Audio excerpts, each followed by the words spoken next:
Buenas noches para todos, incluso buenas tardes para los diferentes países que se conectan hoy con nosotros. Queremos dar inicio al segundo webinar de la Asociación Latinoamericana del Tórax para hablar y para promover el cuidado de la salud respiratoria de los niños latinoamericanos. Hoy tenemos una gran reunión donde vamos a hablar de virus respiratorio sincitial, donde vamos a enfocarnos en prevención, en grupos de riesgo, en tratamiento, en vacunación y en todos los avances que en este último quinquenio hemos tenido desbordado con virus respiratorio sincitial que no habíamos tenido en los últimos años. Hoy quiero ponerlos en contexto inicialmente, contándoles que esta es una reunión netamente académica, que aunque agradecemos el apoyo que hemos tenido por parte de AstraZeneca, declaramos nuestro conflicto de interés en el cual todas las presentaciones son de nuestra autoría académica y no recibimos honorarios por esto, y realmente es un apoyo más para el fortalecimiento de la Asociación Latinoamericana del Tórax. Y quiero hablarles qué está pasando con virus respiratorio sincitial. Y el informe de los Objetivos de Desarrollo Sostenible del 2023 hacen un poderoso llamado de atención porque realmente tanto las crisis climáticas, incluso las crisis políticas, los efectos persistentes de la pandemia COVID hacen que no se estén cumpliendo adecuadamente estos objetivos de desarrollo sostenible. Para nosotros, un objetivo de desarrollo muy importante, el 3, el bienestar y la salud, y sobre todo la salud respiratoria de nuestros niños e incluso de nuestras maternas. ¿Qué ha venido pasando con el virus respiratorio sincitial? En el 2021, este grupo de colaboradores hace una revisión sistemática de la literatura, 329 estudios, donde nos posicionan al virus respiratorio sincitial como un importante responsable de las causas de hospitalización, 3.2 millones y 118,000 muertes en los menores de 5 años. Esto para población general, aún sin hablar de población con factores de riesgo. Y las infecciones respiratorias son una de las principales causas de mortalidad después del periodo neonatal. Miren cómo incluso es muy importante para los países de bajos y medianos ingresos. Y Latinoamérica realmente con cifras muy importantes en cuanto a la infección para virus respiratorio sincitial.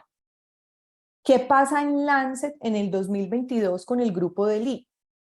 Hacen una revisión ya de 481 estudios, o sea, se adicionan estudios a esta revisión sistemática, y el 95% de los episodios de la infección aguda de nuestros pacientes está dada por infecciones respiratorias asociadas al virus respiratorio sincitial, y el 97% de esas muertes son lamentablemente atribuibles en los países de bajos y medianos ingresos.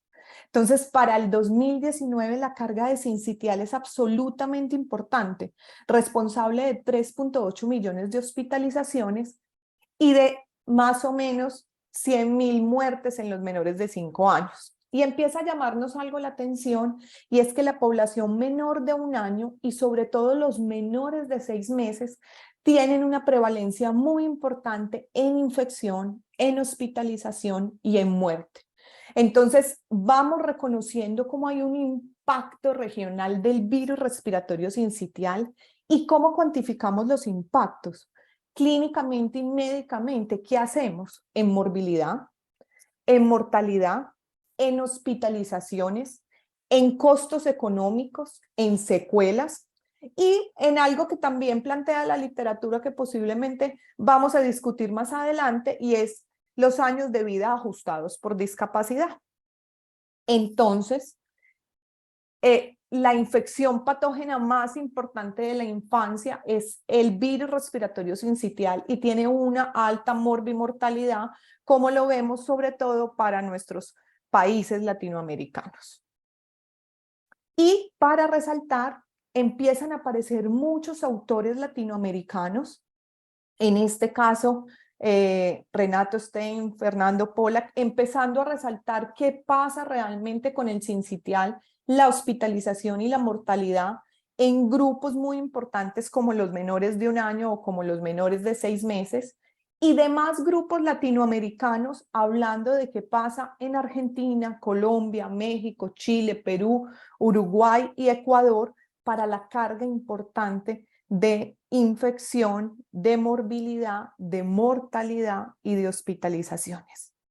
Y empezamos a ver que aunque hicimos un contexto de población general, empieza ya a aparecer ciertos grupos de factores de riesgo también para nuestros países latinoamericanos que pueden empezar también a llamarnos la atención en cuanto a la prematurez, la displasia broncopulmonar o algunas cardiopatías. Sin más preámbulos, como para cerrar esta introducción, realmente también resaltar el trabajo de muchos grupos latinoamericanos, del doctor Carlos Rodríguez en Colombia, del doctor José Castro en Chile, del doctor Jefferson Buendía también en Colombia y de diferentes grupos mexicanos y de Brasil, donde también en costos se traduce esta infección y representa un problema económico sustancial para los sistemas de salud y para la sociedad. Algo que también es importante resaltar, y es lo que ha venido pasando en el último tiempo con sincitial y cómo realmente está en relación con apnea del sueño, con que nuestros niños que tienen infecciones menores de 2 años realmente tienen adultos 2 veces más riesgo de muerte temprana por causa respiratoria. Entonces no podemos olvidar toda la carga que tiene el virus respiratorio sincitial. Para dar paso y entrar en materia en esta importante reunión, quiero presentarles también a 2 referentes latinoamericanos para virus respiratorio sincitial, y nos acompañan hoy el doctor Rainer Acuña y la doctora Lidiana Ávila. Estamos muy complacidos de tener esta reunión con ustedes y queremos compartirles por qué debemos prevenir el virus respiratorio sincitial. El doctor Rainer Acuña es neumólogo pediatra, es epidemiólogo clínico, trabaja en el grupo de investigación Respira en el Hospital Militar en Bogotá, Colombia, y es miembro de la Asociación Colombiana de Neumología Pediátrica y de ALAT, obviamente.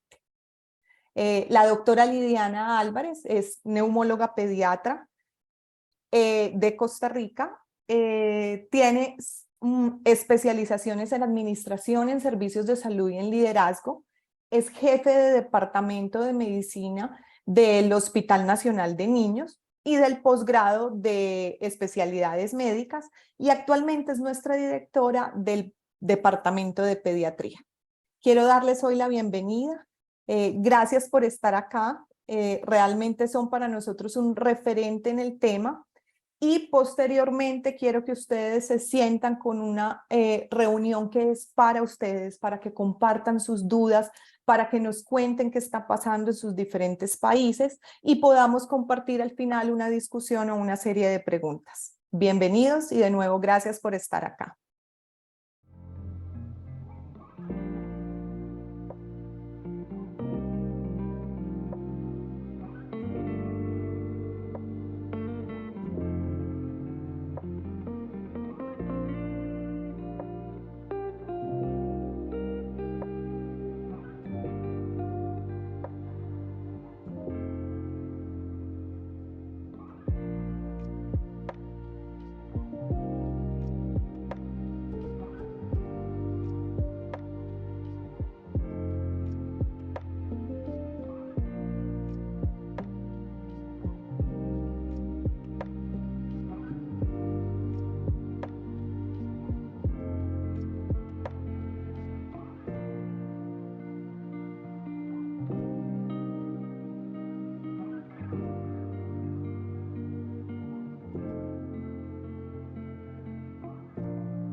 Hola Andrea, muchísimas gracias por esa generosa presentación. Un gusto estar con ustedes, con Lidiana, contigo, quienes también son referentes, como dijiste, y expertas en virus sincitial respiratorio y que creo que buscamos exactamente los mismos objetivos, tratar de ofrecer las mejores estrategias de prevención y de tratamiento a nuestros pequeños pacientes en toda Latinoamérica afectados por virus sincitial respiratorio.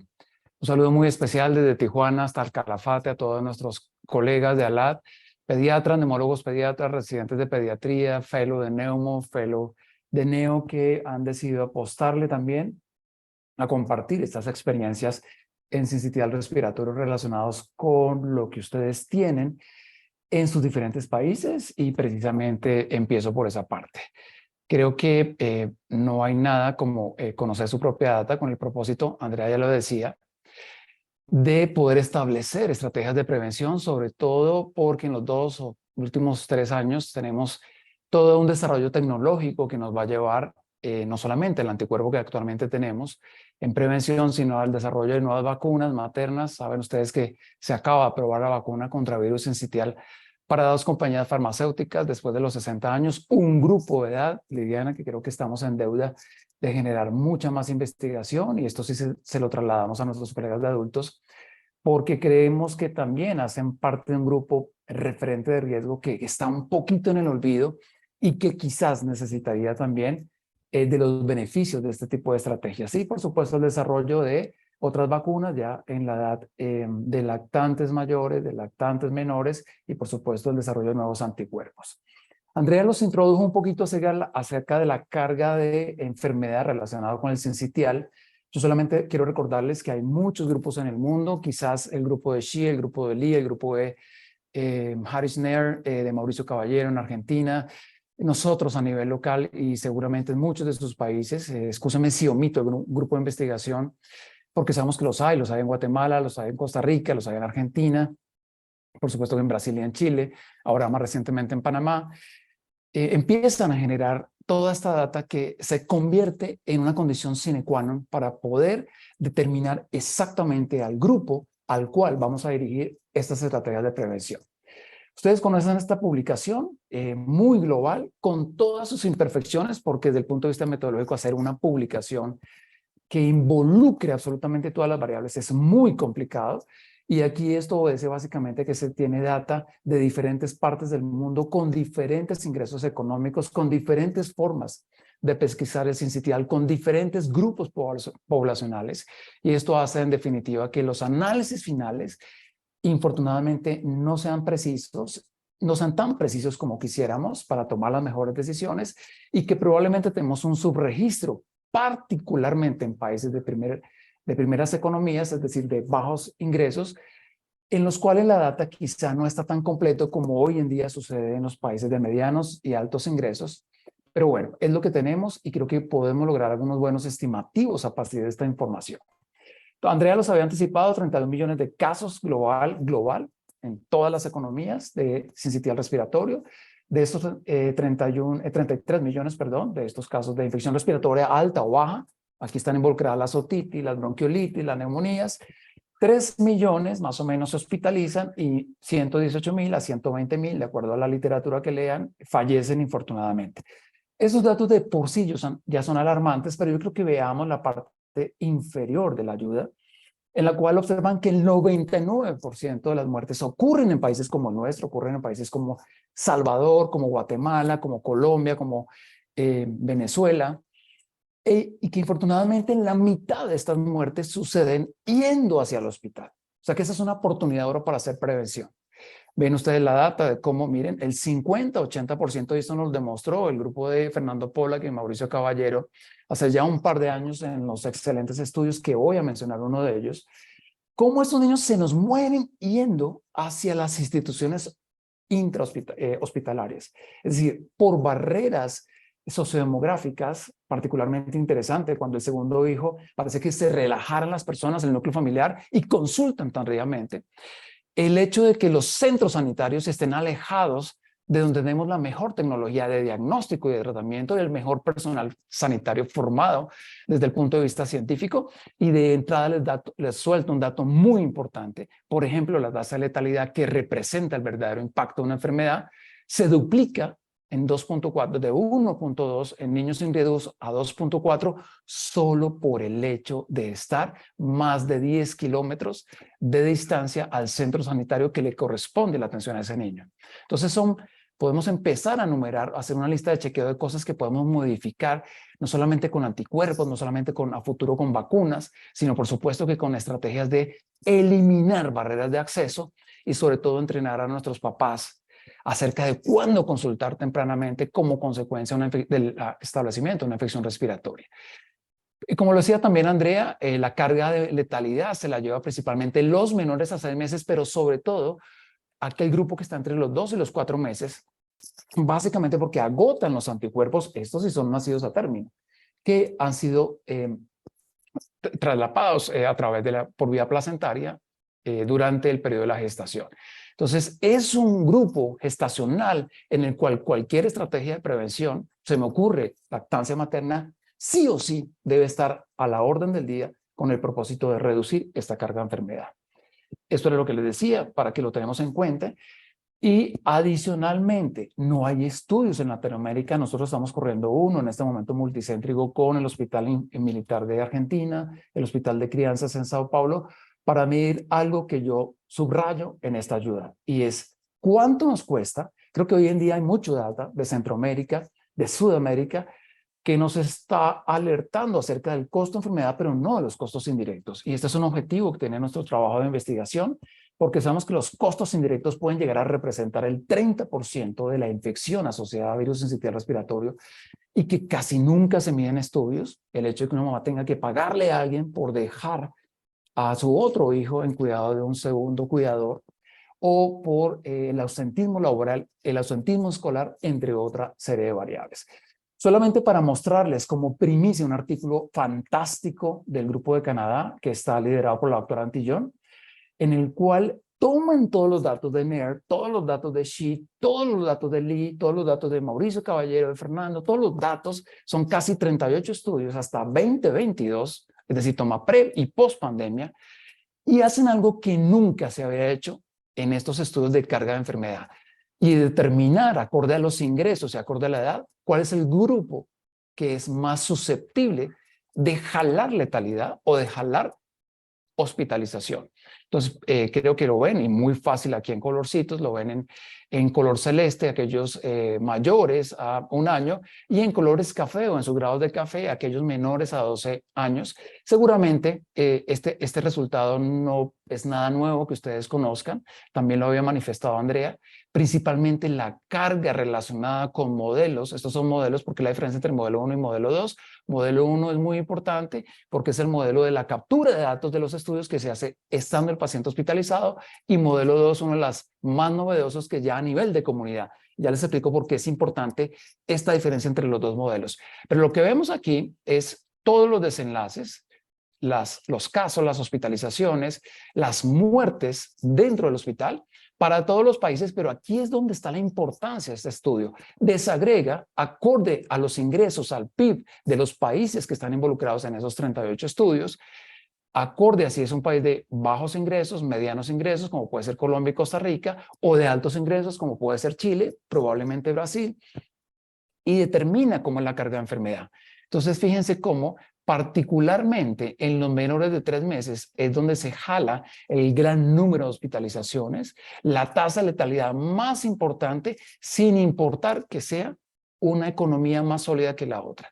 No obstante, vemos que, y si ustedes comparan, y lo voy a colocar aquí un poquito en color, con unos datos un poquito más claros, vamos a observar cómo los niños, las hospitalizaciones en los países que tienen economías de bajos y medianos ingresos es sensiblemente menor con relación a los países de altos ingresos. ¿Por qué sucede esto? Justamente por lo que se ha demostrado en otros estudios. En países de altos ingresos, la accesibilidad, la posibilidad de una barrera administrativa es sensiblemente menor que en instituciones de países que tienen ingresos menores o de medianos ingresos.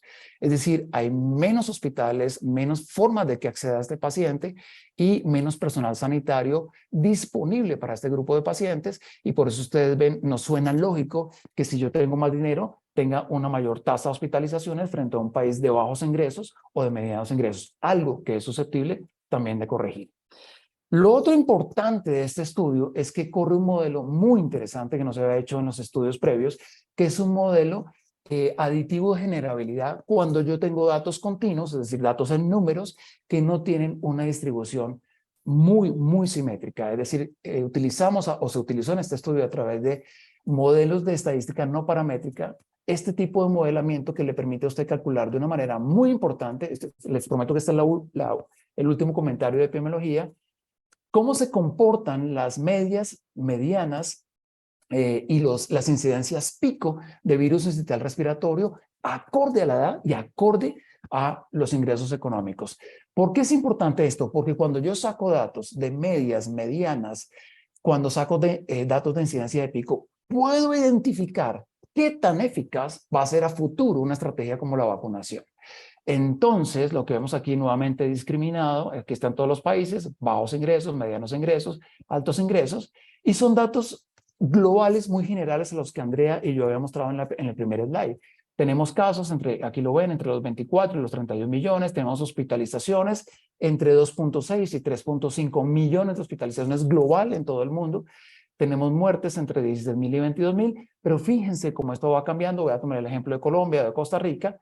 Estos números cambian un poquito, en donde observamos que para países de medianos ingresos tenemos entre 14 millones y 18 millones de casos, entre 1.47 millones de hospitalizaciones y 2 millones, y entre 9.000 o 12.000 muertes intrahospitalarias.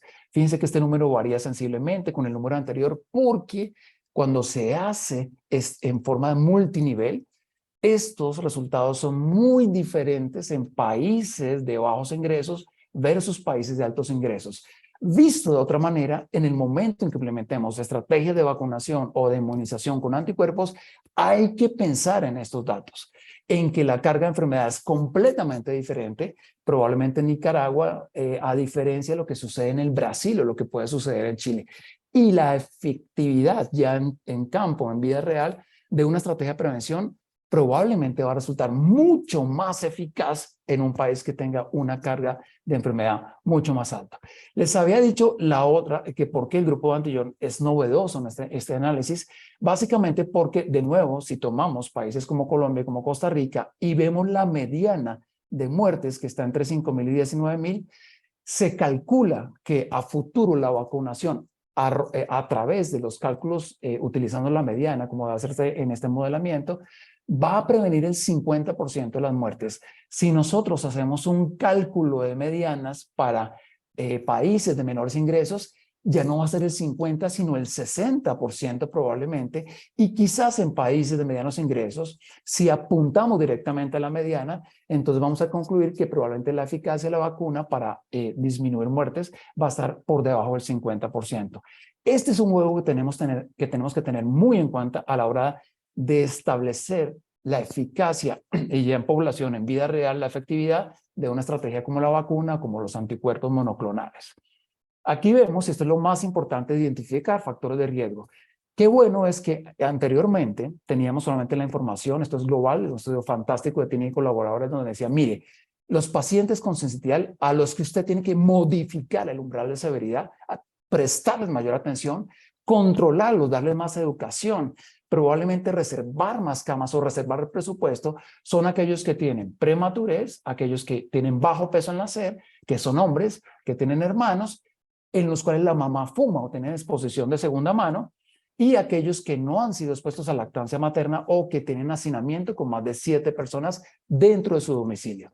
Esto es muy importante, pero no sirve probablemente para México, no sirve para el Ecuador, no sirve para Uruguay, porque tenemos que tener nuestros propios predictores y factores de riesgo. Lo que sí es claro, esta literatura, es que de estos factores, si ustedes ven la magnitud del riesgo, cómo se puede incrementar hasta 2 veces más la probabilidad de que estos niños tengan una mala evolución, 4 de estos factores se pueden modificar con el ejercicio del pediatra.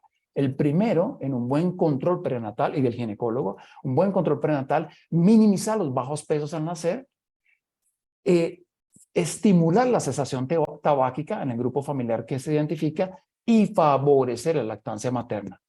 El grupo de Carlos Rodríguez, aquí en Colombia, también identificó, se da la tarea de identificar algunos predictores, y si se dan cuenta, van en la misma dirección del grupo de TIN, el género, hombre en este caso, prematurez, la necesidad o el nivel de saturación que requerían los pacientes en el momento de su primera infección respiratoria baja, y miren, virus sensitividad respiratorio como uno de los predictores de mayor carga de que vamos a tener una bronquiolitis severa y vamos a tener una evolución bastante tórpida. Hay estudios fantásticos de Guatemala, o sea, esto no es solamente Colombia y Costa Rica, esto también es Guatemala. De nuevo vamos exactamente en la misma dirección, en donde vemos que a más pobreza, mayor severidad en la infección por virus sensitividad respiratoria. Los no expuestos, o mejor, los expuestos a lactancia materna redujeron en 40% la severidad del virus sensitividad respiratoria. El bajo peso al nacer, miren esta magnitud de riesgo, miren, 9 veces mucho más probable que yo tenga una bronquiolitis severa, y el hecho de tener una cardiopatía hasta 4.5 veces más. Y si yo desarrollo como consecuencia del virus sensitividad respiratorio una neumonía, voy a elevar en 4.5 veces más el riesgo de que la evolución vaya por mal camino. De nuevo quiero mostrar datos nuestros, porque hay mucha publicación, podría aquí estar todo el webinar, pero solamente quiero resaltar. Recuerden que en rojo está lo que no podemos modificar y en azul está lo que sí podemos modificar. Y en este magnífico trabajo de Angela Gentili en Argentina, publicado hace 2 años, 6.000 pacientes en seguimiento en una corte en retrospectiva, identificaron los mismos predictores de TIN, los mismos predictores de Carlos, los mismos predictores de Guatemala, en donde las cardiopatías se constituían en un grupo de riesgo, la desnutrición, la prematurez con displasia broncopulmonar, las enfermedades neurológicas y el hecho de que el niño ya hubiera tenido en los primeros 6 meses una hospitalización previa, no importa que fuera por virus sensitividad respiratorio. Pero además de eso, el hecho de ser prematuro frente a la término cuando era infectado por virus sensitividad respiratorio, hacía que este niño sí o sí tuviera mayor demanda de recursos sanitarios desde todas las perspectivas, costos directos e indirectos, y que tuviera una tasa de letalidad 2 veces mayor frente a los que han nacido pretérmino.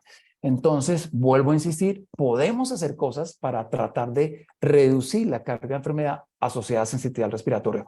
Y la fundamental, porque es el primer grupo de riesgo por antonomasia, es el primigenio, reducir la prematurez, reducir el bajo peso al nacer, reducir el retardo del crecimiento intrauterino, reducir la carga o exposición tabáquica, fomentar la lactancia materna. Y eso que todavía no hemos hablado de las excelentes estrategias con los monoclonales y las vacunas que están o que se nos vienen a futuro. Para nosotros hicimos el año pasado, publicamos en Pediatric Pulmonology con Carlos Rodríguez, porque queríamos establecer predictores a partir de una corte transversal con datos de un sistema de vigilancia activa y pasiva del Instituto Nacional de Salud en 1.275 niños, y determinar quiénes hacían enfermedad severa por virus sensitividad respiratorio y quiénes no solamente hacían severa, sino que tenían un escenario todavía más crítico, que era requerir ventilación mecánica y entrar a la unidad de cuidado intensivo. Y fíjense cómo los menores a 6 meses tenían 3 veces más riesgo de desarrollar una enfermedad severa. Los que tenían un ingreso económicamente mucho más desfavorable, los que tenían una cardiopatía, los que estaban desnutridos. Pero este dato es muy interesante, que no lo habíamos encontrado en ninguna otra publicación, es aquellos que tenían un esquema de vacunación incompleto, siendo un desenlace subrogado la vacuna contra neumococo, porque analizamos esta data y nos dimos cuenta que estos niños tenían una cobertura en general baja de otras vacunas, y esto sí que es fatal a la hora de lograr una buena prevención indirecta contra el virus sensitividad respiratorio. Y aquellos que desarrollaban sepsis desarrollaban una enfermedad o estaban asociados a una enfermedad por sensitividad respiratoria muy severa. Y no lo tengo acá por tiempo, pero aquellos que terminaron entubados no solamente tenían estos factores de riesgo, sino también los que habían desarrollado algo que en bronquiolitis nos dicen nunca lo toman porque no va a cambiar la conducta. Yo no estoy de acuerdo con eso. es en las formas severas de bronquiolitis, radiografía de tórax, y aquellos que tenían opacidades alveolares más todos estos factores de riesgo anteriormente mencionados, terminaban con mayor probabilidad intubados en la unidad de cuidado intensivo. Además, esta data las trajimos con Carlos, porque siempre nos han dicho, el sincitial no es una cosa tan severa. Realmente se nos mueren en 0.1%. El 1% de la unidad de cuidado intensivo. Mentira, en nuestros países eso no es cierto. Y ustedes lo van a ver acá, como observen el 7.6% de estos niños, de estos 1.275 en el 2018, en toda Colombia, nos desarrollaron una enfermedad severa, una falla respiratoria, 17% una falla respiratoria, 7.6% desarrollaron una enfermedad severa, y el 0.7%, aunque aquí sí estamos con los números, digamos, internacionales, tuvieron un desenlace fatal. Estábamos en ese 1%, pero esos datos de 7.6 y de 17% son preocupantes. Significa que tenemos nosotros, al menos en Colombia, y seguramente la realidad en otros países, una bronquiolitis muy parecida a la de nuestros vecinos. Quisimos comparar a través del estudio de Fernando Pollack, de Mauricio Caballero, los predictores que habían identificado en el conurbano de Buenos Aires, un estudio fantástico, incluso ellos lo que querían ver era qué tantos y por qué se morían antes de llegar a la atención sanitaria. Y miren lo interesante, los predictores que mostraron alguna asociación independiente relacionada con severidad por infección por virus sensitivo respiratorio fueron los mismos de Colombia. Vemos aquí edad menor a 6 meses, tenemos aquí el desarrollo de sepsis, tenemos acá una educación, digamos que incompleta, que esto es un subrogado de los ingresos que tiene el núcleo familiar, menos ingresos, menos educación, y también en Colombia lo confirmamos, bajo peso al nacer o bajo peso en el momento en que hace el estudio de nutrición, de manera que en muchos países los predictores son similares, y a estos predictores son los que nosotros debemos buscar esas estrategias de prevención, sobre todo en ese grupo, vacunas a futuro, vacunas de lactantes, anticuerpos monoclonales son o se constituyen en pilares fundamentales para tomar la mejor decisión de prevención. Aquí solamente les quiero mostrar que no solamente están los prematuros o que no solamente se trata de infección respiratoria, sino que también el hecho de tener hermanitos en el hogar, el hecho de ser género masculino y el hecho de tener displasia broncopulmonar incrementa la severidad o la letalidad también asociada a infección por virus sincicial respiratorio. Y este fue un estudio que nosotros publicamos precisamente solo en pacientes con displasia broncopulmonar, en donde se dan cuenta que el hecho de haber nacido con bajo peso, haber tenido mucha ventilación, más días de ventilación mecánica, el hecho de haber recibido más oxígeno suplementario, pero sobre todo el hecho de no haberse expuesto a lactancia materna, o mejor, el hecho de haber sido expuesto a lactancia materna redujo en 65%, 65%, una estrategia costo efectiva como la lactancia, la infección por virus sincitial respiratorio y en general por infección respiratoria baja. Quisiéramos tener la misma información para otros grupos de riesgo, pues ya los tenemos identificados: prematuros con displasia broncopulmonar, género masculino, hermanos, nivel de educación, esquema de vacunación incompleto, pero hay otras enfermedades que infortunadamente no tenemos una data suficiente. Este es un estudio publicado hace 2 años, en los cuales trataron de sintetizar en un estudio integrativo que había en relación a otros grupos de riesgo como leucemia, como Down, como cardiopatías, y ustedes ven, fíjense aquí este dato tan relevante.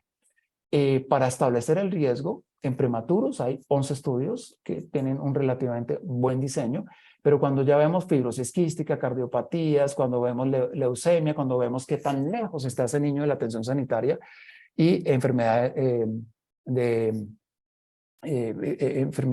otras enfermedades hematológicas o el hecho de tener también la necesidad de trasplante, pues solamente hay un estudio, máximo 2 estudios, y miren a este lado, aquí me va a saltar, de muy baja nivel de certeza en la información que arroja.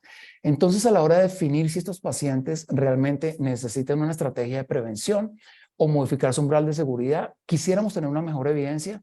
Probablemente sí, son grupos de riesgo, probablemente deberían estar acompañados de una junta médica para determinar si los inmunizamos, por ejemplo, con palivizumab o no, pero estamos a la expectativa de que todo nuestro gran grupo de pediatras, de neumólogos pediatras que tenemos acá, de epidemiólogos, pueda generar esa data.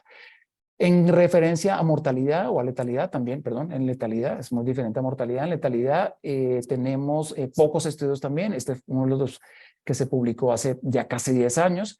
Entonces observan cómo en la tasa de letalidad es sensiblemente mayor acorde a la severidad del grupo de riesgo que yo estoy evaluando. Estos son los estudios que se han corrido de letalidad para menores de 5 años y observen cómo el hecho de haber nacido prematuro nos incrementa la letalidad en 1.2% promedio, el hecho de haber nacido con displasia más o menos en 4.7, estamos hablando de tasa de letalidad, ya estamos hablando de un paciente que se nos va.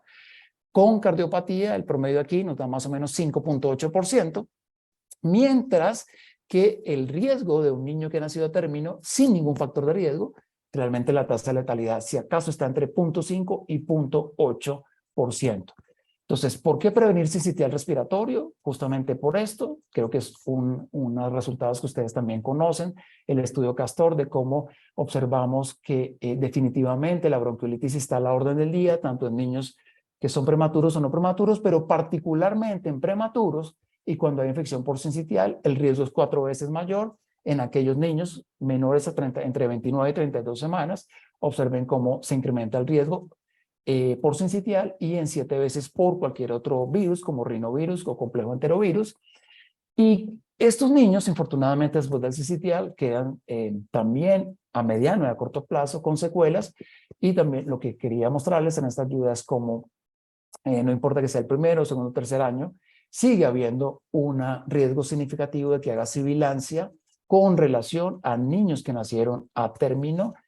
Y asimismo, esta es una asociación que hay que saberla entender, porque si uno solamente ve la gráfica en esta de Kaplan-Meier, entendería que niño infectado por virus sincitial respiratorio, aquí ven los que están infectados, aquí ven los que no están infectados, probablemente se salven de ser asmáticos, y esto no necesariamente es así. Si bien el sincitial respiratorio está asociado sí o sí a infección respiratoria recurrente, a sibilancia recurrente, a cambios en la función pulmonar, particularmente alteraciones en la resistencia y por supuesto en la distensibilidad, en el retroceso elástico de estos niños, generando alteraciones en los primeros años de vida sobre función pulmonar. Todavía no podemos asegurar que estos niños, al menos en uno, y eso se los voy a explicar ya para finalizar, estén relacionados con un mayor riesgo de asma atópica, porque no atópica es otro cuento. Una forma de medir realmente cómo es la carga de enfermedad no solamente es estableciendo las proporciones de sibilancia, estableciendo las proporciones de hospitalización, sino algo en lo cual nuestro grupo ha venido trabajando también desde hace un par de años, es establecer el impacto econométrico de cualquier enfermedad. Este es un estudio que se publicó en el cual ven ustedes en cuáles son los años de vida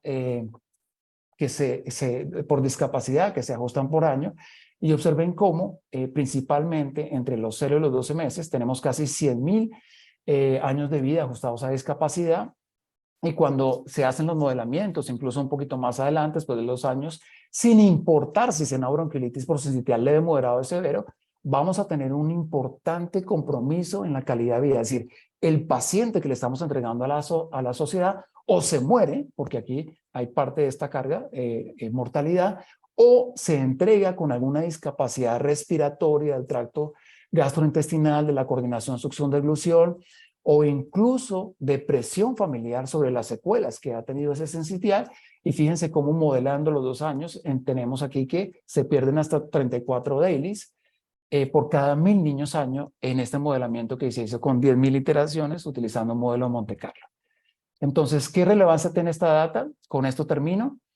Básicamente que esto es lo que estimamos globalmente, pero ya ustedes creo que les quedó claro que dependiendo de cómo es la carga de enfermedad en mi país, cuál es el tipo poblacional, cuáles son los factores de riesgo en mi país, cuál es la tasa de cobertura de vacunación, qué tan preparado estoy yo para a futuro inmunizar a estos niños o exponer a los anticuerpos monoclonales que están o que vienen a futuro, vamos a poder mejorar los desenlaces importantes o, como decimos en epidemiología, duros, relacionados con mejoría en muertes evitadas o en la mejoría de calidad de vida. Entonces se estima global, más no para todo el mundo, esto hay que sacar datos país por país, tenemos que cuando lleguen las vacunas, la vacuna materna o la vacuna en lactantes, vamos a evitar tres muertes por cada 10.000 niños afectados por virus sincitial respiratorio y vamos a mejorar en 98, recuerden el número que les di anteriormente, 34 dailies por cada 1.000 niños año. Vamos a mejorar 98 dailies, o sea, vamos a entregar mejores niños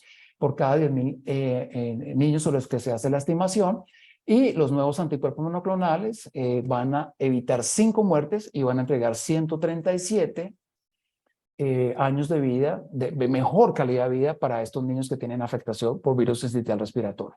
Entonces, esto era lo que tenía por decir. Las conclusiones están acá, se las he dicho a través de toda mi intervención. Por favor, ahora que vienen nuevas tecnologías sanitarias, es el momento ideal para hacer estudios de carga de enfermedad, para hacer estudios de seguimiento de cortes, para hacer estudios ecológicos. Nosotros sabemos que en Latinoamérica, infortunadamente, vamos a tener niños que vamos a exponer a las nuevas tecnologías, niños que no se van a exponer, los seguimos en el tiempo y vamos a poder incluso entender mejor, no solamente la efectividad que ya tenga en vida real estas nuevas intervenciones, sino también entender mejor la historia de la enfermedad, particularmente sibilancia, asma y otras alteraciones en función pulmonar que podremos por fin llegar hasta el meollo del asunto y saber si el sincital es verdad, mentira o chisme que está asociado a estos desenlaces. Muchas gracias.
Muy buenas tardes y buenas noches a todos. Muchísimas gracias, Andrea, por la presentación que ahora hizo y también a Ranieri. Primero que nada, vamos a hablar un poquito, como vimos, vamos a hablar aquí de ese tratamiento y vacunación, pero realmente lo invertí en este momento porque yo creo que en el tratamiento pues tenemos buenas noticias también a nivel de virus respiratorio sincitial. Tal vez dentro de mis conflictos de interés, sí en este momento estoy como investigadora en vacunas, en algunas vacunas, he sido conferencista de AstraZeneca, pero para esta charla no se está recibiendo, como se indicó desde el principio, ningún pago. Entonces, tal y como hablaba ahorita Ranieri y Andrea, pues darles el agradecimiento a todos los que están unidos en este momento. Y como Latinoamérica estamos pensando en una salud en común para que todos nuestros niños tengan un acceso a todos los medicamentos y sobre todo que desde arriba, desde México hasta abajo, a la parte de Argentina, todos sean niños exactamente igual y no tengamos como Latinoamérica estas diferencias, y al igual como tenemos también aquí incluido dentro de nuestra Latinoamérica a toda el área del Caribe. Bueno, para hablar un poquito vamos a tener que revisar la estructura del virus respiratorio sincitial, como acaba de hablar Andrea y habló Ranieri. Para nosotros, obviamente, este es un virus que como pediatras nos afecta, pero tal vez nosotros no tomábamos tampoco en cuenta la parte de adultos y sobre todo del adulto mayor. Entonces, por eso probablemente cuando ya sale vacuna y todo esto nosotros, pero ¿cómo? Y nuestros niños, pues obviamente sabemos que las infecciones respiratorias son una causa también altísima de mortalidad a nivel del adulto mayor y muchas veces se contagia a través de pediatría, como hemos visto con virus de influenza. Entonces, obviamente que vamos a tener, igual que tener prevención en las poblaciones de riesgo, ¿verdad? Como nosotros conocemos, que son las poblaciones pediátricas, pero también en la población de pacientes mayores de 60 años, y ni qué decir si estos pacientes tienen presente, por ejemplo, enfermedad pulmonar obstructiva crónica o algún otro de patología pulmonar, fibrosis pulmonar, y los que se van a contagiar con virus respiratorio sincitial, pues ellos obviamente también pueden tener una alta mortalidad. Este virus respiratorio fue descrito en el año, bueno, la secuencia viral ya como tal fue descrita en el año de 1982. Se observó que tenía pues una sola cadena, ¿verdad? Es una sola cadena de ARN con una glicoproteína de adhesión, que es la G, y aquí lo que es importantísimo es la glicoproteína de fusión de este virus. Entonces podemos ver en él, ¿verdad? Toda su forma y tiene un mecanismo de acción que es el que se ha estudiado a lo largo de los años, en el cual lo que se sabe es que la glicoproteína, de la parte G, ella es la que se identifica las células blancas y identifica el receptor. Pero una vez que tiene esto, vamos a tener que comienza a actuar la proteína F, y esta es la que ha sido importante a nivel de los estudios. Se identifica el huésped, pero ella es la fusión, es la que ayuda al virus a pegarse al epitelio, y a partir de ahí es donde comienza a replicarse donde vamos a tener un aumento de la carga viral dentro de nuestros pacientes. Como es conocido por todos, ¿verdad? Existen dos subgrupos de virus respiratorio sincitial, el A y el B. Las dos variantes pueden circular exactamente en la misma época, e incluso lo que se ha visto en ciertos estudios epidemiológicos es que el virus respiratorio sincitial A es el que se ha asociado con enfermedades más graves. La glicoproteína F, como les hablaba, es la que se mantiene generalmente fija de una misma forma dentro del virus. Entonces, por eso es que ha sido el antígeno clave para establecer toda la parte de investigación. Y entonces, como les decía, vamos a comenzar a conversar un poquito de vacunas. Y entonces, ¿qué es lo que sucede históricamente con virus respiratorio sincitial? Pues el virus respiratorio sincitial fue descrito en la época de los 50 y muy interesante. Se hace en el año de 1965, se hace este estudio en el cual se toman a 31 lactantes, niños menores de 12 meses de edad, se vacunan con, se le pone virus respiratorio inactivado y se hace un seguimiento y se observa los siguientes años del siguiente año de virus respiratorio. De estos 31 niños, 20 se enfermaron, 16 se hospitalizaron y 2 fallecieron. Entonces esto pues realmente frenó lo que fue mucho la investigación en ese momento para virus respiratorio sincitial, porque simple y sencillamente se dijo, no, con esta publicación eso es realmente un fracaso, el paciente se interna exactamente igual y sobre todo que en del grupo de pacientes 2 fallecieron. Entonces ahí donde durante un tiempo hubo freno dentro de la investigación de las vacunas para virus respiratorio sincitial. Entonces, ¿qué es lo que tenemos ahora a partir de este año y que han salido bastantes publicaciones? Una vez que comienza este SARS-CoV-2 y nos da una visión a todos diferente de cómo pueden ser las vacunas, pues obviamente ya habían estudios que venían de virus respiratorio sincitial desde hacía varios años atrás. Y en esto lo que hace es como acelerar un poco también la parte de vacunación en todo lo que son infecciones respiratorias. Entonces, no solo el virus respiratorio sincitial el que se está estudiando, sino que se realizan también otros estudios en parainfluenza o algunas otras cosas. Pero como nos explicó Ranieri, el virus respiratorio sincitial lo que nos provoca a nivel de nosotros en la población pediátrica, en donde es la mayor causa de bronquiolitis y nos va a producir daño incluso dentro de nuestros pacientes prematuros, que muchas veces son niños que sabemos que son de alto costo, pues obviamente esto hace que se acelere toda la búsqueda de vacunación. Y entonces es ahora en el 2023 donde la doctora Mansur pues se saca esto muy bonito de las diferentes fases en las que se puede encontrar los diferentes estudios para tanto para vacunación como para tratamiento a nivel de la enfermedad. Entonces, como podemos observar, vemos la cantidad de moléculas que estaban siendo estudiadas en fase 1, de estudios de fase 1, vemos los estudios que progresaron a fase 2, pero acá interesante, ¿verdad? Ya los estudios que tenemos en fase 3 y es lo que ha hecho que haya una autorización por parte de la FDA para algunas de estas vacunas y algunos de estos medicamentos.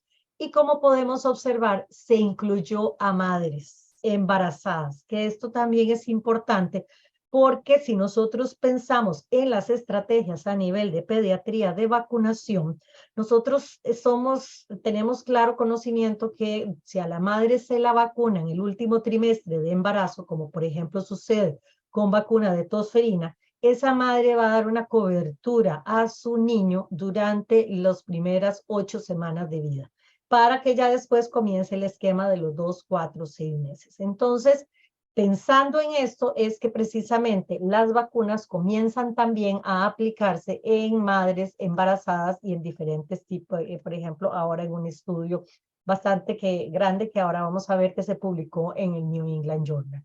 Entonces, ¿esto qué es lo que nos quiere decir? Bueno, sí se está investigando porque el virus respiratorio sincitial para nosotros y sobre todo los países latinoamericanos, como se vio, es una alta carga para nuestra sociedad. Y no solo es para el niño, para el hospital, sino para la familia que también tiene que entrar en un periodo en el cual deja de trabajar y si el niño queda con secuelas y es oxígeno dependiente, pues va a ser peor los problemas que vamos a tener en la familia. Dentro de las vacunas, pues obviamente hay ya 4 ensayos grandes publicados, ¿verdad? Y de diferentes casas farmacéuticas. Tenemos ahora, vamos a ver, el de GSK, entonces tenemos el de Moderna y el de Pfizer. El de GSK, ¿verdad? En donde ahora podemos observar el estudio. Aquí todos se han enfocado en varios métodos, ¿verdad? Y en se hace una proteína F prefusión, que es lo que necesitamos, que simple y sencillamente antes de que se fusione, se hace se crea esta proteína para que se dé la parte de anticuerpos. Esta en un estudio mostró una eficacia del 82,6% a un seguimiento de los pacientes de 6 a 7 de 6 meses. Después tenemos la compañía Moderna, ¿verdad? Donde tenemos que Moderna nace a través también de la investigación de la molécula para SARS-CoV-2, pues Moderna comienza a hacer un estudio de ARN, ¿verdad? Que codifica también, vamos a tener un pre-F, como se llama un prefusión, Y tenemos Pfizer, que también hace un pre-F, que es un recombinante, y donde vamos a tener que nos va a actuar a nivel de virus respiratorio, sincitial A y virus respiratorio sincitial B. Y también con una eficacia también en la sintomatología de los pacientes. ¿Y cuál es el fondo realmente de todo lo que es la antigenicidad y que estas vacunas nos pueden facilitar?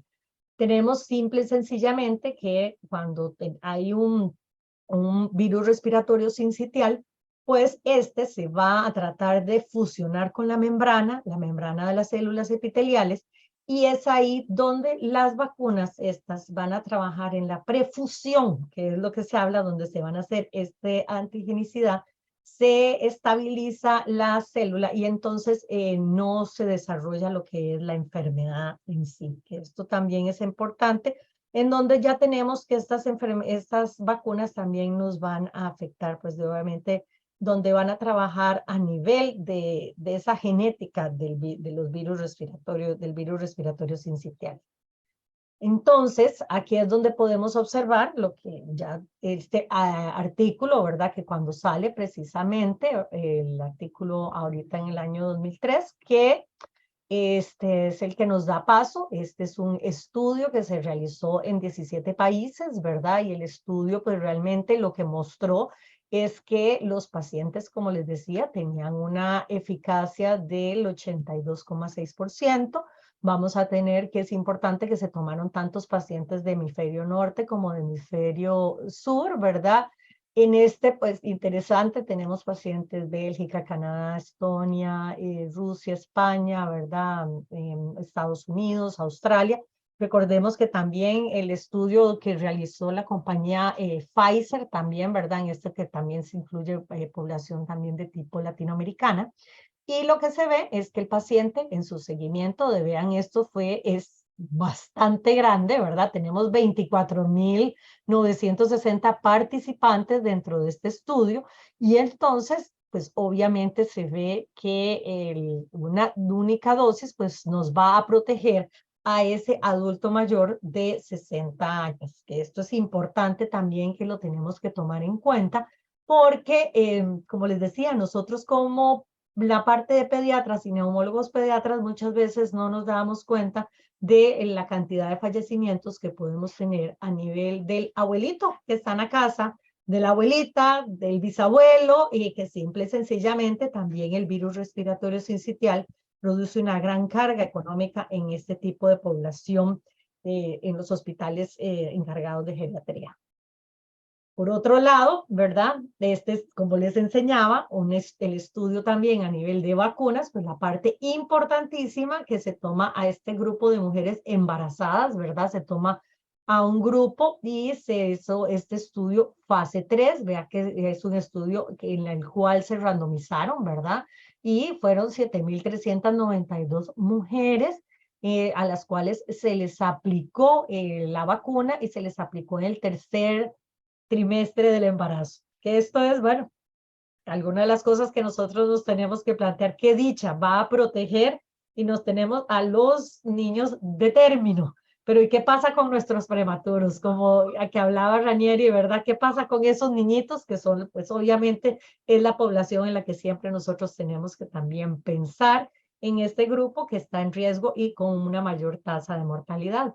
Pues realmente no hubo ningún problema dentro de los bebés, que es dentro de los niños, ¿verdad? Y obviamente, como podemos ver, no hubo problema en el grupo placebo de eventos adversos, y tampoco a nivel de la población pediátrica. Entonces, esto también pues, es un estudio que da una seguridad de la administración del medicamento en mujeres como les digo, ya en el tercer trimestre del embarazo. Entonces, acá, ¿qué es? Pues bueno, como hablaba ahorita Ranieri, obviamente esto nos da un visto bueno, ¿verdad? La FDA aprueba el 4 de mayo del 2023, aprueba una de las vacunas, que es la que pudimos ver, ¿verdad? Que es la vacuna en ese momento de GSK, en que las personas, pues obviamente mayores de 60 años, se les puede aplicar la dosis, ¿verdad?, de la vacuna. Y pues obviamente ahí se hará un recuerdo, se habla mucho del recuerdo también como vacuna de influenza. Entonces acá en esto se basó en los estudios y dieron la aprobación para la utilización. Y esto también nos ayuda, ¿por qué? Porque si también tenemos al adulto mayor que se nos enferma por virus respiratorio sincitial y tenemos pacientes pediátricos, pues obviamente también él puede transmitirle al niño la enfermedad. Pero ¿qué pasa con nuestras poblaciones de riesgo? Pues obviamente con la población de riesgo y por qué las vacunas llegamos hasta ese nivel que estuvimos hablando. Y es que lamentablemente hasta el momento no se ha visto como que haya una acción de, y obviamente vamos bajando en edad, pero la inmunogenicidad a nivel de los niños menores de 6 meses de edad a veces sí crea su problema en este grupo de vacunas. Entonces por eso es que hay que ir viendo poco a poco cómo va el avance de los estudios. Factores de riesgo, bueno, siempre tenemos que pensar, entonces, ¿qué pasa con nuestros niños con displasia broncopulmonar, los oxígeno dependientes, todos aquellos niños menores de 6 años de edad, de 6 meses de edad, el niño con inmunodeficiencia, cardiopatía, enfermedad neuromuscular, enfermedad muscular crónica, con problemas ya de cromosopatías, ¿verdad? Como tenemos también los niños con trisomía 21, que sabemos que tienen gran cantidad de problemas cuando tienen virus respiratorio sincitial, el niño que tiene los antecedentes de asma, el sexo masculino, el tabaquismo, el hacinamiento, todo lo que se nos habló ahora en este momento.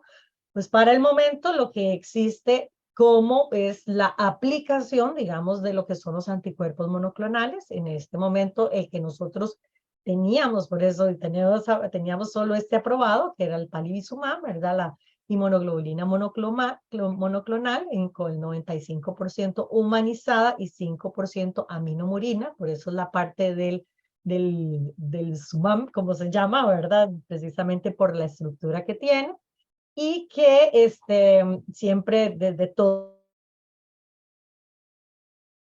los años que ha tenido, pues con las indicaciones que tuvimos a través de la Asociación Americana de Pediatría, en que se restringían mucho los criterios, se comenzó a ver después de la restricción que había un grupo de pacientes desprotegidos, ¿verdad?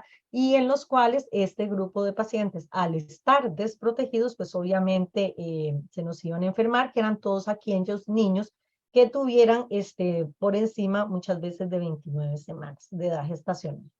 Entonces, ¿cuáles hallazgos se hicieron dentro, por ejemplo, del estudio que les enseñé y la parte de farmacoeconomía? Pues que el palivizumab es un medicamento que sirve para los pacientes prematuros, que sirve también para los niños que lleguen a, digamos, hasta las 35 semanas, menores de 35 semanas, niños con cardiopatía, porque nosotros en este momento prevenimos la hospitalización.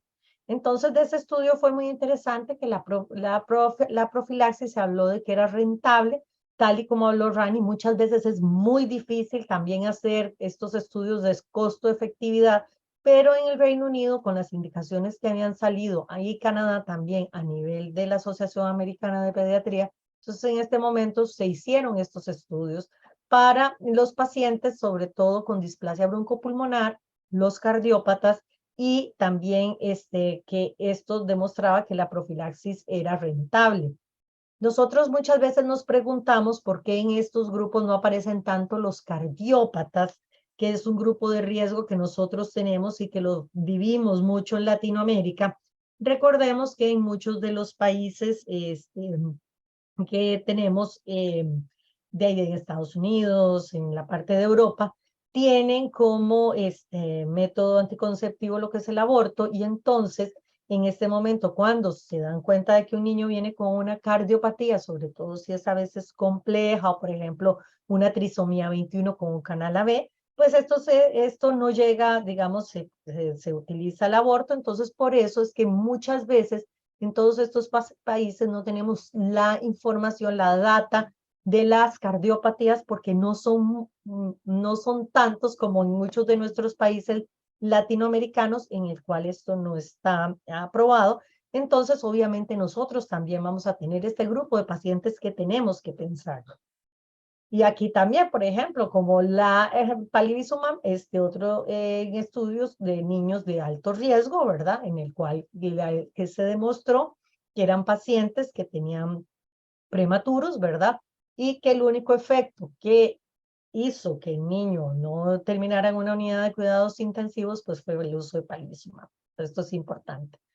En Chile, para que sepamos de esto, pues la profilaxis, el Ministerio de Salud, muy interesante, en el año 2019 establece, yo creo que es algo que nosotros como países también tendríamos que ir pensando, en la profilaxis, ¿verdad? En prematuros menores de 32 semanas o menores de 1.500 gramos al nacer, y que se vacune al gemelo también, ¿verdad? Porque esto es importante, a veces no se vacuna al gemelo y el gemelo es el que termina falleciendo porque no cumplía los criterios y termina falleciendo.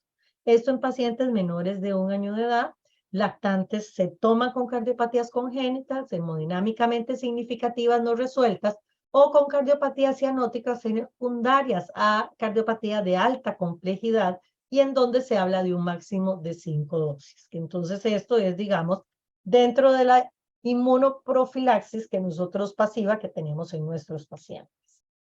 Ahora, dentro de los tratamientos nuevos que se están estudiando, están los tratamientos antivirales.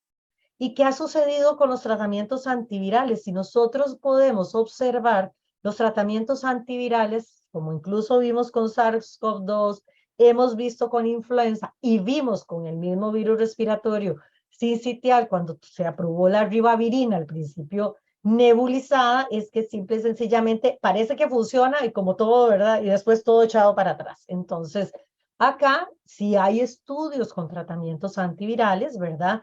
Y muy interesante, con nanoanticuerpos inhalados. Hay mucho estudio, ya datos preclínicos en cuanto se nebulizan al paciente, y el paciente entonces, cuando está con el virus respiratorio y entran estos nanoanticuerpos, entonces disminuye la gravedad, digamos, de lo que es la enfermedad. Pero como les digo, son estudios preclínicos todavía.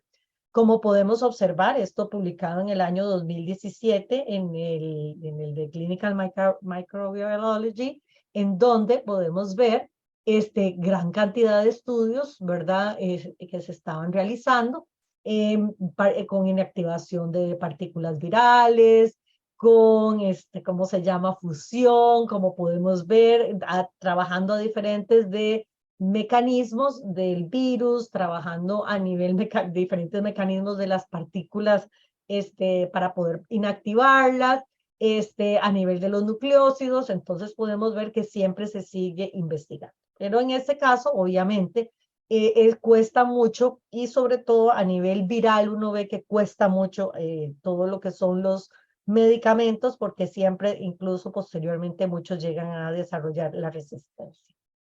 ¿Y qué es lo que sale ahora el 17 de julio del 2023? O sea, sí saliendo en los últimos 15 días, algo que Rani, me imagino que ahí Rani ya se los había adelantado, ¿verdad?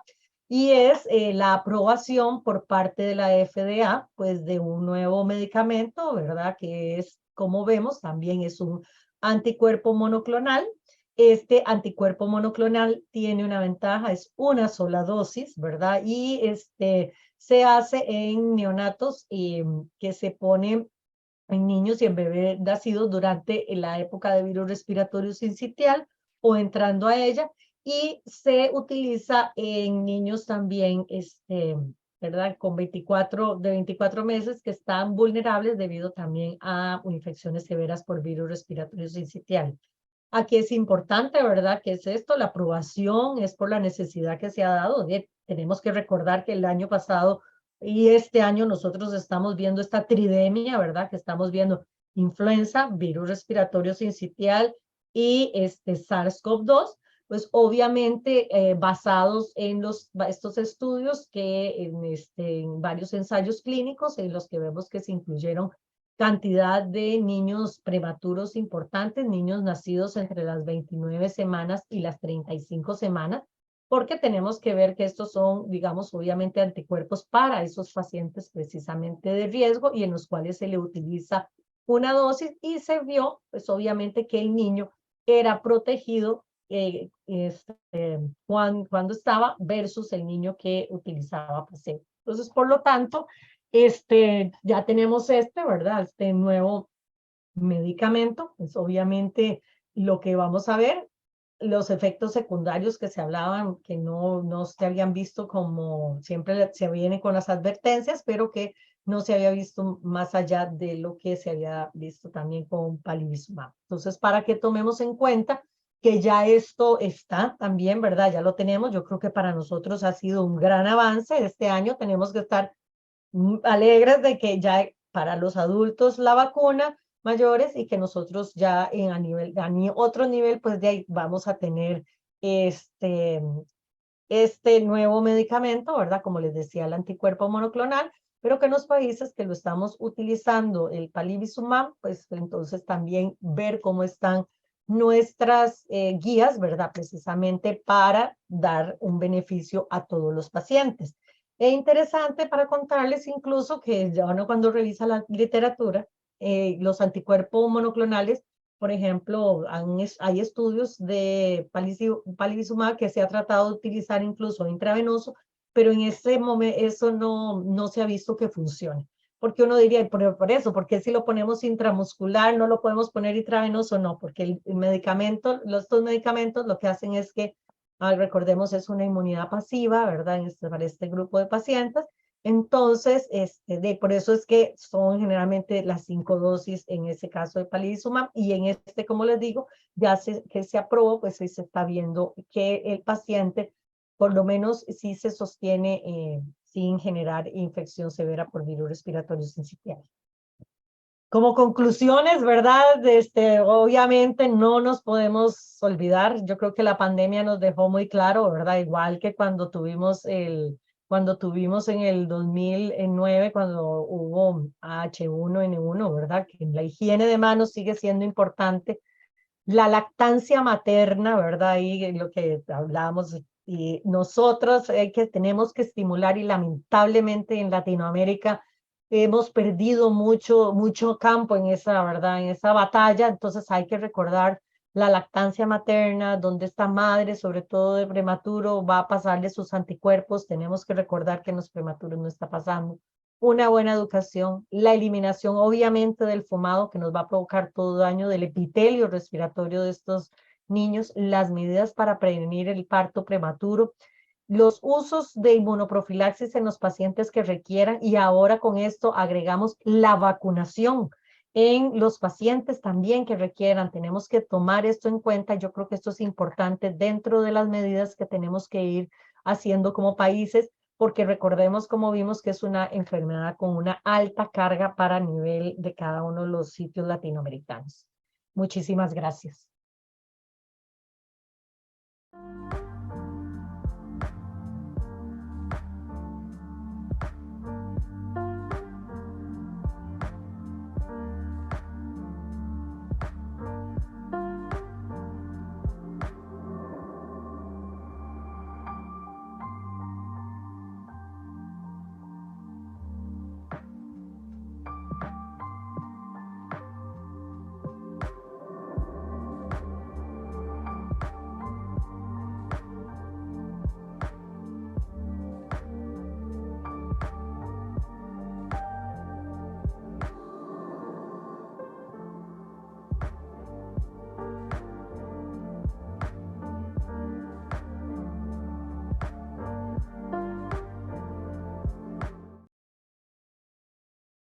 Gracias a todos ustedes por estar acá en este gran evento, y gracias a nuestros conferencistas que nos ilustraron también de carga de enfermedad y en un reto absoluto contra el tiempo entre todos los nuevos avances que tenemos de tratamiento y inmunoprevención en virus respiratorio sincitial.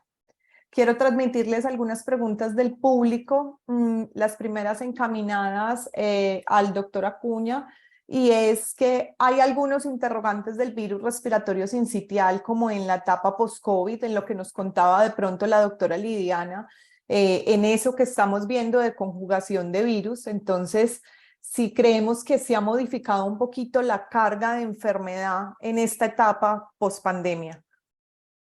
Gracias, Andrea. Esa es una pregunta muy interesante. Nosotros con nuestro grupo de trabajo acá en Colombia estuvimos haciendo algunas modelaciones al respecto. La gran conclusión es que quizás la carga no tanto, pero sí el comportamiento epidemiológico. Nosotros tuvimos la oportunidad de comparar casi 500 pacientes que tuvimos pre-COVID y post-COVID con sensitividad al respiratorio y observamos cómo precisamente como consecuencia de este aislamiento, la tasa de ataque en la enfermedad o el peak incidence, como lo medía Artiñón, se nos corrió más o menos 4 meses. Es decir, ya una vez se reaperturó toda esta parte del cierre, de las medidas de aislamiento obligatorio, estos niños se nos empezaron a infectar por sensitividad ya no a los 4, a los 3 o 4 meses, sino sobre los 9, los 11, los 12. Incluso teníamos niños de 2 o 3 años, un poquito menos, digamos, en términos de frecuencia, pero sí notamos una desviación hacia la derecha que creo, habría que volverlo a medir, nuevamente está tomando su rumbo normal. Es decir, ya para 2023 y 2024 probablemente volvamos a ver la misma tasa de ataque sobre los grupos poblacionales clásicos que vemos. Y lo otro es que sí, la severidad también nos cambió un poco. Tuvimos mayores tasas de ingreso a unidad de cuidado intensivo, a pesar de que estaba cerrado, pues, como pandemia, y la estancia hospitalaria se nos prolongó un día. Yo creo que esto no tiene que ver con cambios per se en el virus, pero sí probablemente aquí hay muchos factores implicados, el mismo hábito inmunológico, quizás el hecho de que en esa época no había tantos pacientes, entonces los criterios de egreso eran un poquito más laxos, podían estar más tiempo en la unidad, ya que no había pacientes. Bueno, hay tantos factores que pueden haber explicado este hallazgo, pero creemos que, y es lo normal, esto lo mostró Influenza en 2009, digamos que la circulación vuelve a la normalidad 2 años después de una pandemia de estas. Entonces creo que estamos en el tiempo y Antillón también lo demuestra. No tuve tiempo de especificar esos datos en la ayuda, pero realmente ellos en términos, tu pregunta de tasa de letalidad o de severidad, no hubo cambios pre y post-COVID. Perfecto. Sin embargo, hay que reconocer que tenemos realmente una brecha de anticuerpos maternos, una deuda poblacional global, un sistema inmunológico atrasado en entrenamiento que posiblemente cambió un poco la epidemiología y la manifestación. En cuanto a factores de riesgo, nos preguntan una pregunta muy bonita e importante y es referente a lactancia materna como un factor asociado al riesgo. ¿Hablamos de una lactancia materna de la que es exclusiva hasta los 6 meses o 2, 3? ¿En qué va en cuanto a la literatura estos estudios? Uy, Lidiana, este es el tipo de preguntas que uno siempre le gustaría, Andrea, que hicieran en un conversatorio, porque creo que el mensaje de la lactancia materna queda súper puntual. Gracias por esa pregunta. Mira, todos los estudios, Argentina, los estudios en Bélgica, en Estados Unidos, en Australia, incluso el nuestro demostró que la exposición a la lactancia materna, al menos por 6 meses, al menos, es protectora. Es protectora disminuyendo la tasa de ingreso, no solamente por virus sincitial respiratorio, sino por cualquier otro virus. Una estrategia muy, muy eficaz. ¿Qué pasa después de los 6 meses? Sigue protegiendo, por supuesto, pero digamos que el punto máximo de protección se logra en los primeros 6 meses. La segunda pregunta, que nosotros también la intentamos dilucidar en el estudio y muchos, es si lactancia materna exclusiva o mixta. Y resulta que las dos son igual de efectivas. Es decir que, claro, preferimos, y eso nos lo han enseñado nuestros colegas de NEO y de Canguros, preferiblemente lactancia materna exclusiva, acorde a los lineamientos, pero indubitablemente que si por alguna razón el niño está expuesto a una lactancia mixta, también tiene un factor de protección. Entonces es fundamental que sí o sí convenzamos a las mamás, a los núcleos de familia, que por lo menos 6 meses de lactancia materna. Perfecto. Y en cuanto a factores de riesgo, ¿existe como probabilidades si hay sumatoria de factores de riesgo? ¿Hay más predicción en hospitalización, en mortalidad? Sí, esa también es una observación muy al punto, incluso Lidiana lo tocaba de una manera muy, muy bonita, porque nos decía que en la medida en que se identificaran mayores factores de riesgo, existía la posibilidad de que una intervención, la que quieras, tuviera mayor eficacia. Eso nos ha enseñado el modelo de Bosco Páez en Canadá, por ejemplo. que ellos en el punto de quiebre que entre si inmunizamos o no con palivizumab a los de 32 y 35 semanas, si termina siendo costo efectivo, la respuesta es sí, si tú tienes muchos factores de riesgo. Sí, como los mostró Lidiana, los mostré yo, si naciste justo en la estación de sensitividad de tu país, si tienes hermanos en guardería, si tienes una mamá fumadora, también lo resaltó muchísimo Lidiana, si tienes bajo peso en nacer. Esta sumatoria, como tú dices, Andrea, mientras más factores de riesgo tiene, más justificación en términos no solamente de efectividad, sino de costo efectividad y costo utilidad, que es lo que te permite a ti ahorrar el presupuesto que has asignado frente a una intervención sanitaria, va a funcionar mucho mejor. Perfecto. Digamos que también hay tres poblaciones objetivo diferentes de toda esta inmunoprevención, que estaríamos la parte pediátrica, ya las maternas y los adultos mayores. Entrando un poquito en esa parte de tratamiento, hay algo, Rani, que me llamaba mucho la atención de lo que decías, y es que los esquemas de vacunación incompletos son un factor de riesgo muy importante para sincitial. Y dentro de esto llama mucho la atención que la introducción de vacunas que se hizo de neumococo inicialmente, incluso no solo bajó la tasa de enfermedad neumocóxica, sino que también bajó la infección respiratoria baja por virus respiratorio sincitial. Y todo esto, digamos que nos abre un camino en si de pronto también, que hemos ido aprendiendo de la mano con los infectólogos, si las vacunas para virus respiratorio sincitial van a ser una vacuna ideal también antineumocóxica, al tener como el mismo efecto, así no sean pues como serotipo específico. Pero también dentro de toda esta inmunoprevención y avances nos preguntan ciertas cosas en lo que tenemos en nuestros países en este momento, en Latinoamérica disponible en anticuerpos monoclonal como palivizumab, y es si estamos, digamos, poniendo el tratamiento y ese paciente hace una infección por virus respiratorio sincitial. Es una pregunta muy importante para aclarar, y es si teniendo esa prueba viral positiva el esquema se interrumpe, el esquema se para o hay que completar las 5 dosis, ¿qué le podríamos decir? Gracias. Yo te quiero hacer una contrapregunta a Lidiana porque relacionada con lo primero que dijiste me parece tremendamente importante. Lidiana, nosotros tuvimos durante COVID una caída impresionante en la cobertura de todas las vacunas. Y tú sabes, bueno, ustedes lo saben, ustedes dos y todos los que están allí saben que de manera indirecta cualquier vacuna que coloques, BCG, hepatitis, coronavirus, estimula la inmunidad innata y eso hace que tengamos de taquito, como decimos en Colombia, una protección contra sincitial respiratoria. Nosotros hemos hecho, esta es la pregunta para ti, Lidiana, no sé si también tuvieron esta tasa de cobertura, esta caída tan impresionante, y si tú crees que esto también hizo o han medido de pronto que se haya incrementado la infección por virus sensitividad respiratoria. Eso para preguntar, y ya te doy mi opinión en relación a qué pasa cuando me infecto mientras estoy inmunizado. Sí, cuando ya uno llega y nosotros revisamos, digamos, que toda la población se volcó precisamente a estar encerrada, entonces sí hubo mucho fallo dentro de los esquemas de vacunación y yo creo que lo vimos en varios de nuestros países latinoamericanos.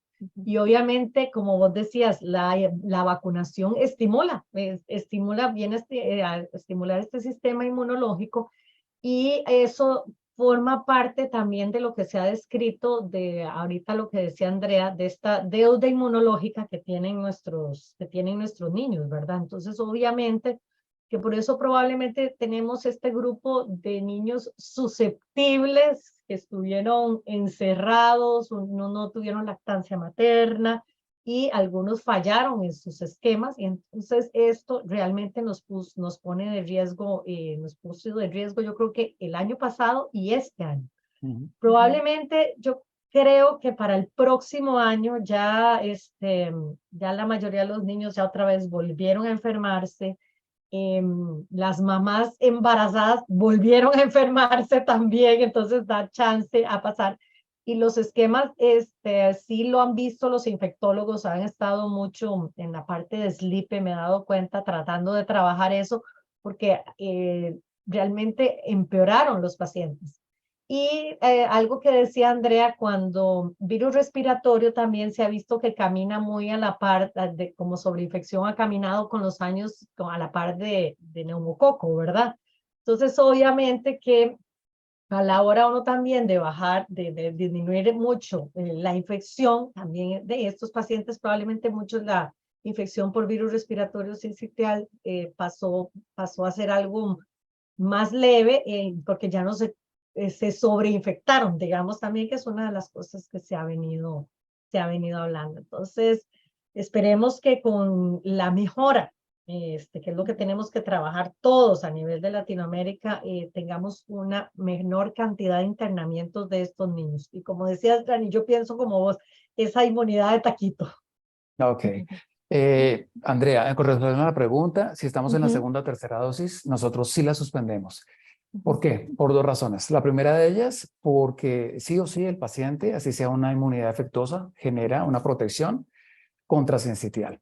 Y la segunda, la más importante, tienes que estar muy de malas para que venga una segunda ola o una, que hoy estés infectado por el A y luego por el B, para que dentro del mismo periodo de riesgo, que son esos 6 meses, te vuelvas a reinfectar. Entonces, paciente que venía en la segunda o tercera dosis y se le confirma realmente por PCR, por pruebas rápidas, que realmente tenemos una infección por sincitial, suspendemos la inmunización y la redireccionamos a un paciente que tenga indicación. Ahí quiero hacerles una pregunta que también nos hacen, y es ¿qué pasa con el tiempo de profilaxis permitido para palivizumab menor de 12 meses para los grupos de riesgo que tenemos, prematuros, displasia y cardiopatía, o ser permisivos hasta los 24 meses para el grupo de displasia que todavía tenga tratamiento? ¿Podríamos retomar tratamiento después? ¿Qué creen ustedes que podría pasar?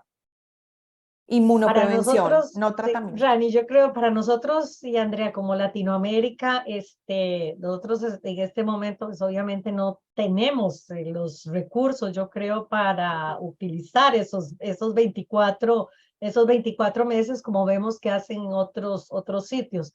Sí. Entonces, por eso es que yo creo que las políticas de salud también nosotros tenemos que pensar en todos los prematuros que nos nacen anualmente y entonces enfocarnos en ese primer año de vida, porque te digo, obviamente los anticuerpos monoclonales son caros y no todos los gobiernos los tienen dentro de su sistema. Entonces, por eso es importante que Chile, por ejemplo, cuando hizo toda esta disposición que parece excelente, ¿verdad? Menor de 1.500 y menor de 35, y dice, y menor de un año, es para poder darle incluso a los cardiópatas todo el tratamiento. Entonces ahí, ya posterior, yo no sé, probablemente algunos de los papás podrían ellos a través de seguros o algunas cosas así, pero también nosotros tenemos que pensar en una globalidad y en una, digamos, medicina social que nosotros tenemos que ejercer a nivel de Latinoamérica. No, de acuerdo contigo, nosotros por 3 razones. Perfecto. Andrea, una, porque no tenemos el presupuesto. 2, Sí. porque para nuestros estudios toda la carga de enfermedad, toda la movilidad está centrada en el grupo de riesgo que es los primeros 6 meses. Y en tercer lugar, porque tampoco tenemos data acerca de qué pasaría, o ni siquiera para hacer una simulación, qué pasaría si nosotros inmunizamos cardiópatas o displásicos en el segundo año. Entonces, preferimos concentrar recursos en el grupo que realmente tiene indicación para hacerlo más costo útil. Perfecto. Nos hacen una pregunta muy interesante. Saludamos al doctor Luis Uría de Oliva de La Paz, Bolivia.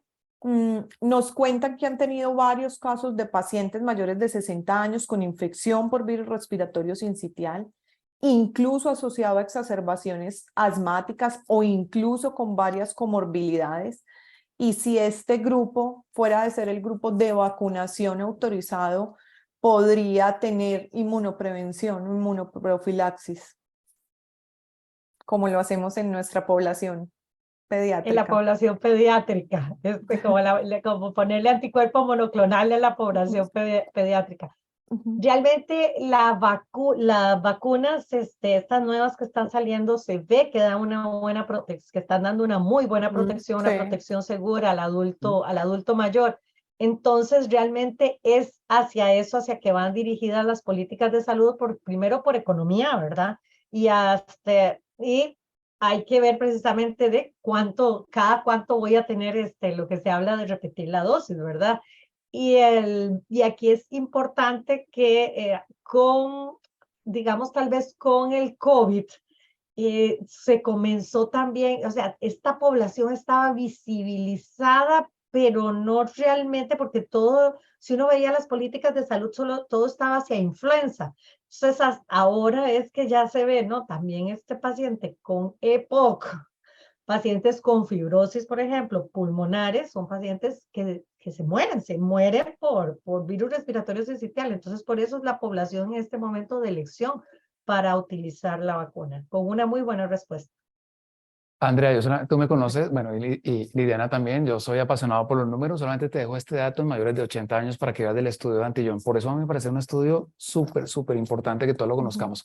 Mira, en países de primer mundo, la tasa de mortalidad, en este caso sí, está en 0.3 en los menores de un año de países de primer mundo, por cada 100.000. ¿Sabes en cuánto es la tasa de mortalidad en mayores de 80 años?